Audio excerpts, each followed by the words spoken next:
Nous sommes de retour avec une autre lecture humble du livre des esprits, un livre écrit par Allan Kardec par les esprits. Aujourd'hui, nous allons réfléchir à la question suivante. Allons voir.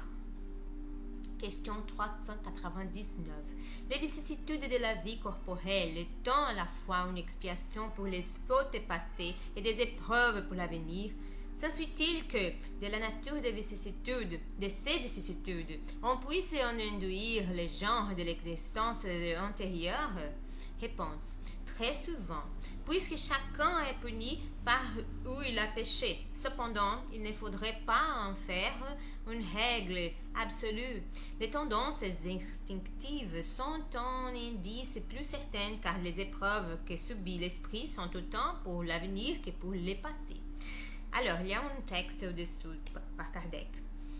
Arrivé au terme marqué par la providence pour sa vie errante, l'esprit choisit lui-même les épreuves auxquelles il veut se soumettre pour hâter son avancement, c'est-à-dire le genre d'existence qu'il croit les plus propres à lui en fournir les moyens, et ces épreuves sont toujours en rapport avec les fautes qu'il doit expier. S'il en triomphe, s'il s'élève, s'il succombe, c'est à recommencer. L'esprit joue toujours de son libre arbitre. C'est en vertu de cette liberté qu'à l'état d'esprit, il choisit les épreuves de la vie corporelle et qu'à l'état d'incarnation, il délibère s'il fera ou s'il ne fera pas et choisit entre le bien et le mal. Dernier à l'homme le libre arbitre serait le réduire à l'état de machine.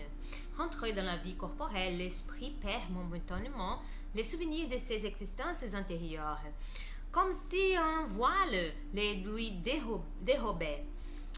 Toutefois, il en a quelquefois une vague conscience et elles peuvent même lui être révélées en certaines circonstances.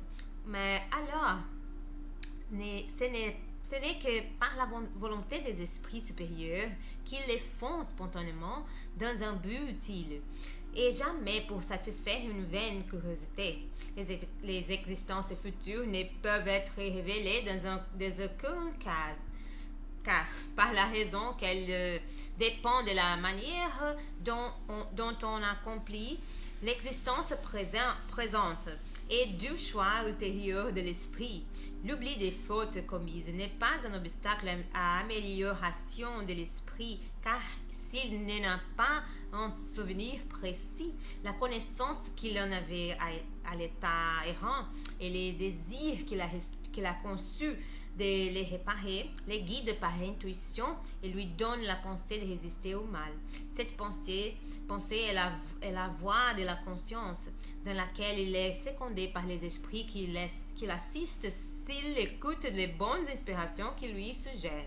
Si l'homme ne connaît pas les actes mêmes qu'il a commis dans ses existences antérieures, il peut toujours savoir de quel genre de faute il s'est rendu coupable et quel était son caractère dominant.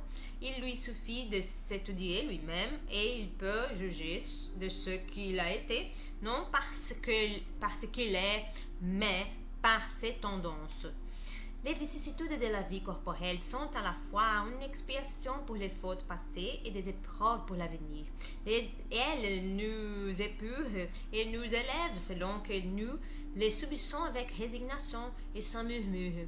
La nature des vicissitudes et des épreuves que nous subissons peut aussi nous éclairer sur ce que nous avons été et sur ce que nous avons fait. Comme ici-bas, nous jugeons les faits d'un coupable par les châtiments que lui inflige la loi. Ainsi, tel sera châtié dans son orgueil par l'humiliation d'une existence subalterne. Les mauvais riches et l'avare par la misère, celui qui a été dur pour les autres et par les duretés qu'il subira, les tyrans par l'esclavage, les mauvais fils par l'ingratitude de ses enfants, les paresseux par un travail forcé, etc. Eh bien, mes amis, dans les prochains épisodes, nous réfléchirons à la question suivante. Les sommeils et les rêves, question 400.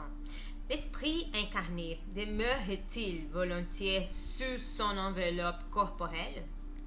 Eh bien, nous avons terminé notre lecture pour aujourd'hui. J'espère que vous l'avez apprécié autant que moi. Que Dieu vous bénisse tous. Bisous. À la prochaine. Au revoir.